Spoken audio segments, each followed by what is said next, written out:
اچھا یہ بڑا مشکل ہوتا ہے بعض اوقات یہ اندازہ لگانا کہ آپ جس مستحق کو دے رہے ہیں صدقہ خیرات یا جو بھی اللہ کے نام پہ، وہ واقعی اس کا مستحق ہے بھی صحیح کہ نہیں؟ اس میں یہ ہے کہ اگر آسانی سے آپ کو پتہ چل جاتا ہے کہ یہ مستحق نہیں ہے تو پھر آپ اس سے بڑے پیار سے انکار کر لیں، لیکن یہ اندازہ یا پتہ لگانے کے لیے آپ اس قسم کے سوالوں کی بوچھاڑ اس کے اوپر نہ کریں کہ مانگنے والا پریشان ہو جائے یا اس کی بے عزتی کا اندیشہ ہو.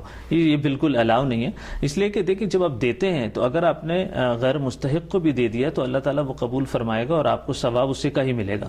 تو اس بات کا بڑا خیال رکھنا چاہیے کہ اگر آپ نے کسی کو دیا بھی نہیں اور اس سے اس قسم کے سوالات کر لیے تو آپ یہ بہت غلط چیز ہے، اور اس کو اللہ تعالیٰ نے منع فرمایا ہے کہ اگر آپ نے کسی کو نہیں دینا تو بڑے پیار سے اس کو منع کر دیں، بجائے کہ اس کو ڈی گریڈ کریں آپ اور اس طرح کے کوشچن. ایگزیکٹلی. اب اس میں دیکھیں بڑی اچھی بات یہ امپورٹنٹ بات ہے کہ جب اللہ تعالیٰ ہمیں دے رہا ہوتا ہے تو اپنی شان کے مطابق عطا کرتا جاتا ہے. اللہ تعالیٰ یہ نہیں دیکھتا کہ بندہ کتنا مستحق ہے. بالکل ایسا ہی ہے. اچھا یہ بتائیں آپ کے ہمارے جو بچے ہیں اور خاص طور پہ نوجوان نسل جو ہے ہماری یوتھ ہے، ان میں یہ پریکٹس جو ہے یہ صدقہ خیرات کی یہ کس طرح اس کو فروغ پایا جا سکتا ہے؟ کیونکہ ٹیکنالوجی کا دور ہے، الیکٹرانک میڈیا کا، ویب میڈیا کا، سوشل میڈیا کا، ہر بندہ جو ہے اس میں انوالو ہے اور بچے اور نوجوان جو ہیں اسپیشلی بڑا پک کرتے ہیں ان چیزوں کو خاص طور پہ. تو یہ تھوڑا سا بتائیں گے ان میں یہ ایک پریکٹس کس طرح فروغ پا سکتی ہے، کیا کرنا چاہیے اس کے لیے پلیز؟ دیکھیں اس کے لیے ایک تو یہ بہت ضروری ہے کہ والدین خود ان چیزوں کو پریکٹس کریں تو بچے اس کو آبزرو کر کے بہت سیکھتے ہیں. جو والدین کر رہے ہوں گے اسے. دوسرا طریقہ یہ ہے کہ ان کو ان پروجیکٹس کے اندر، ان کاموں کے اندر انوالو کریں. مثال کے طور پر میں ایک دوست کو جانتا ہوں، ہمارے دوست ہیں، وہ مہینے یا 2 مہینے بعد اپنے بچوں کو لے کے ایک چلڈرن ہاسپٹل کے اندر جاتے ہیں.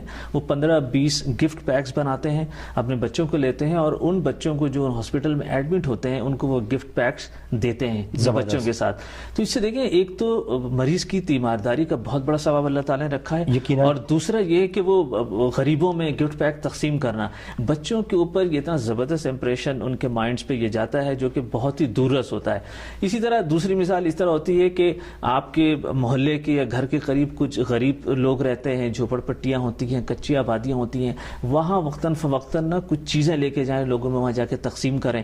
کپڑے ہو گئے یا کھانے کی چیزیں ہو گئے. یہ عید الاضحیٰ کا زمانہ آ رہا ہے، اس میں ہمیں گوشت تقسیم کرنا ہی ہوتا ہے. ہم کچھ گوشت لیں، بچوں کو اپنے ساتھ لیں اور بچوں کے ہاتھ سے ان گوشت کو غریبوں میں تقسیم کروائیں. تو یہ چیزیں بہت بہتر ہوتی ہیں بچوں میں یہ خرچ کرنے کا رجحان پیدا کرنے کے لیے.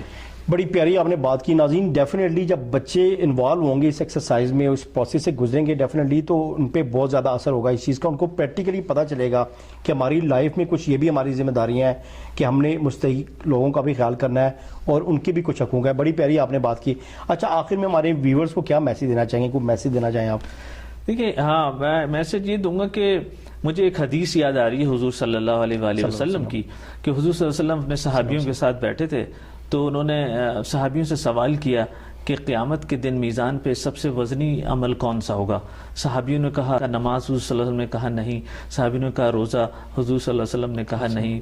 پھر کسی نے کہا حج، حضور صلی اللہ علیہ وسلم نے کہا نہیں. پھر کسی نے تہجد کہا، حضور صلی اللہ علیہ وسلم نے کہا نہیں. تو پھر صحابیوں نے کہا یا رسول اللہ آپ خود ہی فرما دیں. تو اللہ کے رسول نے فرمایا کہ قیامت کے دن سب سے وزنی عمل اخلاق ہوگا. تو نوجوانوں کے لیے میرا میسج ہے کہ اگر انہوں نے اخلاق کو پکڑ لیا اور اپنی شخصیت کا حصہ بنا لیا تو ان کی کامیابی گارنٹیڈ ہے. اور اخلاق شروع ہوتی ہے اپنے والدین سے. والدین کا احترام کریں، اخلاق سے پیش آئیں. باہر جائیں، غریب مسکین ملیں، کوئی معذور سڑک کراس کر رہا ہے اس کو سڑک کراس کروا دیں. بسوں پہ ٹرین پہ ٹریول کرتے ہیں، وہاں پہ کوئی بوڑھا ضعیف کمزور آتا ہے، اپنی سیٹ دے دیں اس کو. گرمیوں میں مزدور کام کر رہے ہوتے ہیں، گرمی کے اندر باہر ان کو ٹھنڈی پانی کی بوتلیں پرووائڈ کر دیں. دیکھیں ندیم صاحب ان چیزوں سے ہماری زندگی پہ اتنا پازیٹیو اور مثبت اثر پڑتا ہے کہ ہم سوچ بھی نہیں سکتے. اللہ تعالیٰ ہماری مشکلیں دور کر دیتا ہے، ہمارے مقاصد کھل کے سامنے آ جاتے ہیں، ہمیں جابس میں ترقی ملنی شروع ہو جاتی ہے. ہم ان چیزوں کو آزماتے نہیں ہیں. بے شک بڑی پیاری باتیں کی آپ نے. طاہر صاحب آپ کا بہت شکریہ، آپ نے ہمیں ٹائم دیا. ناظرین آپ نے دیکھا ہوگا کہ بڑی پیاری، بڑی معلوماتی اور بڑی مفید باتیں کی آج طاہر صاحب نے ہمارے ساتھ.